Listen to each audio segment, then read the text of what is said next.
Fiara iray no mirehatra amin'izao fotoana ny latsan'ny bomba mandatsy-dranomaso ety Ankadifotsy.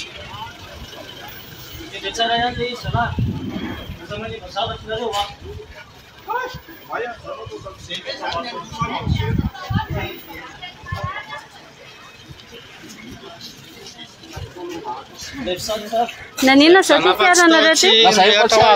Nanao an'io ony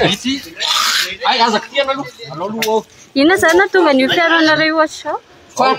avy any io dia mitotona teo amin'ny parapluie dia nandalo moa izy dia miteny hoe tsy izy io fa io raha mahita hoe ino izy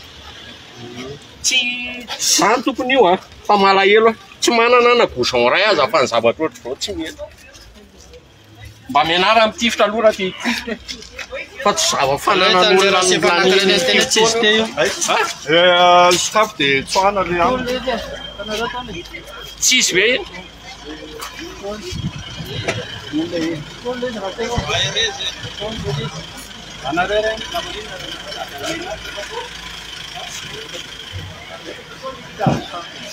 ary lasa ohatrany hoe maika mandrangotra le vahoakany izy polisa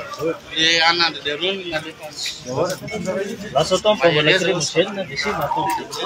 mbola nandamo izy hoe tsy anazy fa dia efa mientiny any moa izany mifaky an'ilay izy fa zay navaky an'ity fa tsy hoe le zany namaky an'ity tsy anaty a dia mavaky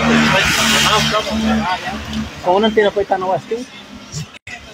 nandavan'ilay olona vany dia tsy mahay mitifitra izy asay mianatra mitifitra aloha rehefa te hitifitra fa tobin'olona tsy fantatra io na miaraka aminy fa tsy miaraka aminy fa maraly anara fiotona efa ela ny saka mbola tsy manana na bouchon fa ny ohatry vaoko tsy tany mirary soa